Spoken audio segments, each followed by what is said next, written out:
Hello and Merry Christmas to you all.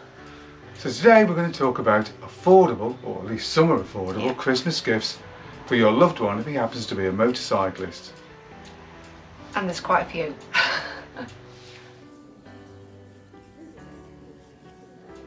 So our first gift is going to be the gift of warmth. Oh yeah. That doesn't mean hugs. Now, one of the best inventions ever created for the motorcycle in my opinion is heated grips. Riding in winter is awful if your hands are cold. There is nothing worse than cold hands on a motorbike, is there? No, and they're also very good when you're wet in the rain because they warm and dry your hands. Very true. Easy to fit. Many expensive motorcycles will of course come with them ready fitted. These can be quite expensive options however. However, things like Oxford heated grips, I'm not talking about Oxford in particular, just that we use them, but things like those heated grips can be fitted easily, are relatively inexpensive and work fantastically well. So definitely something worth buying. And if you ride in really harsh conditions, you can even get heated seats too. Nice to have a warm bum. Certainly is.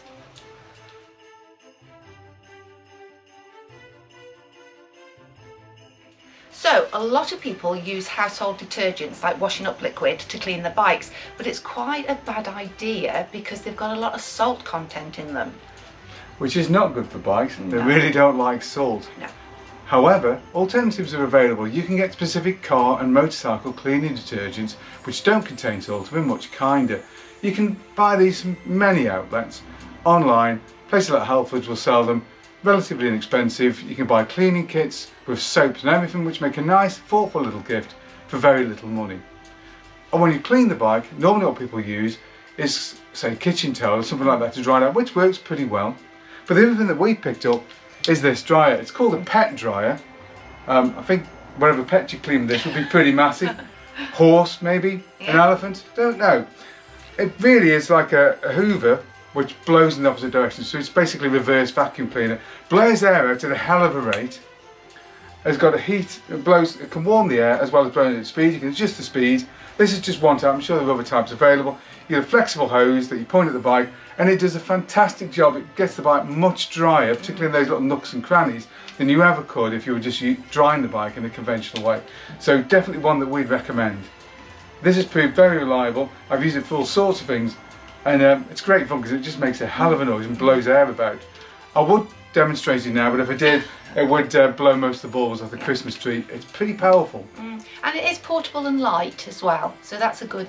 Yes, it's not so bad, is it? No. But highly recommended. If you're well heeled and you've got a big Christmas budget, one of the things you could buy, of course, is a classic restoration, some sort of project. Now the days where we bought an Excelsior for what was it, 125 quid, now those days have long gone. But you can buy some machines for just a few £100, as we did recently with our MZ. Yeah. And that's worked out pretty damn well. The bike runs well, didn't need a lot of work really, was just something we tinkered around with for a few weeks and was a lot of fun. It was, yeah. And the bike itself, once you finish it at the end of the day, is also a lot of fun. It is definitely a lot of fun. But of course, Deb, not everybody's budget's going to stretch to a motorbike.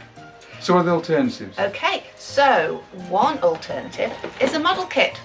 Okay, this is one that I was given one Christmas, the Triumph. She still hasn't done it yet. No, I know. Finding the time for it. This year she's going to do it. Yeah, fingers crossed I'll have the time to do this. But that's one option. And for the kid in you, there is also the option of Lego. Now, Lego, I must admit, although I'm an adult, I have never outgrown Lego. I love it, and everyone buys me Lego every year, which some people would think, oh, not again. But for me, it's like, whoa, I have got hours to spend fixing this. And this, just a little Vespa, which is amazing for the scooter enthusiast. But they do other ones, Yamaha, BMW. We've got a very nice Ducati Panigale. Yeah. The only way we're ever going to afford one. Yeah, but it's quite nice, isn't it? And it keeps you occupied for those Boxing Days. It's a great choice actually, mainly because I get a bit of peace and quiet for a few hours whilst he bubbles away in the box. Keeps him quiet. Yeah. So yeah, Lego a good option, models a good option if you've got the time, and of course the technical skill. That can take a little bit of work to get a model together, but of course some guys in particular are really into models and will knock one of those off in a day or so. I love making them. I'm going to end up making this Triumph, I'm pretty sure. And I do the Lego in one day as well. Obsessive.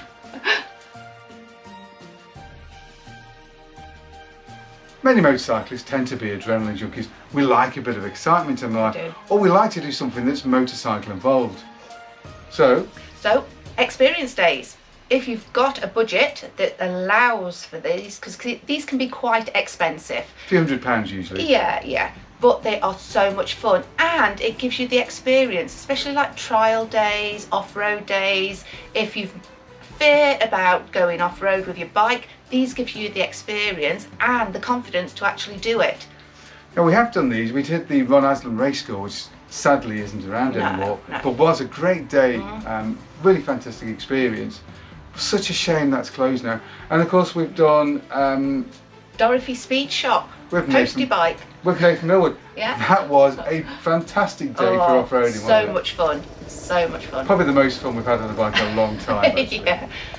And of course, there are some slightly lower cost experience days too. For example, the trial, a classic day of the Motorcycle Museum is relatively inexpensive. You really just ride around the car park, but you get to ride some fantastic bikes that you may never otherwise get to sit on.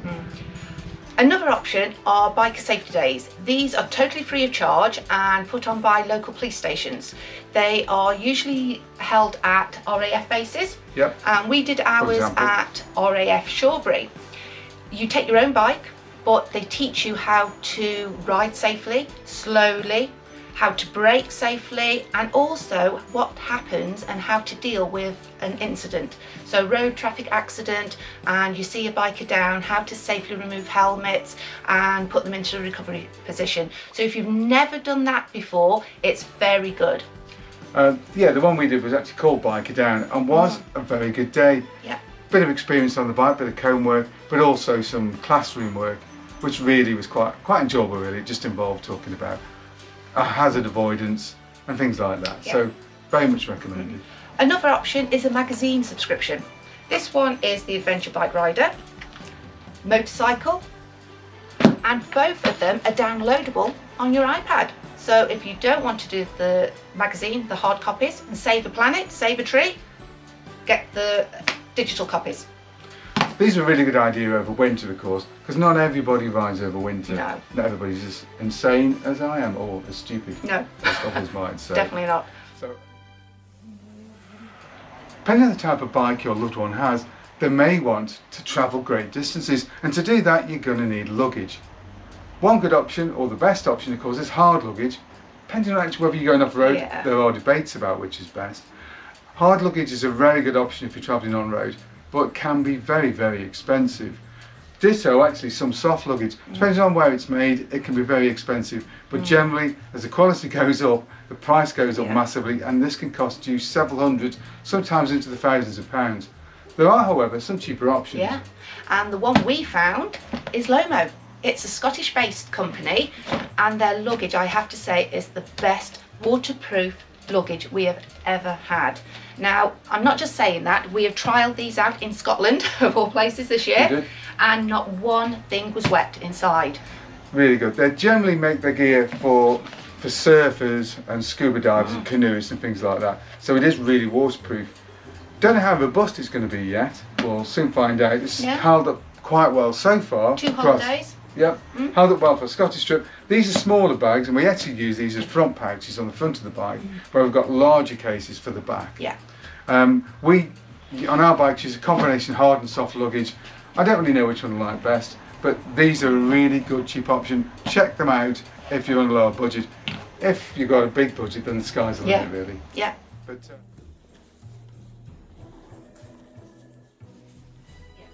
Okay, those are our top 5 Christmas gift ideas.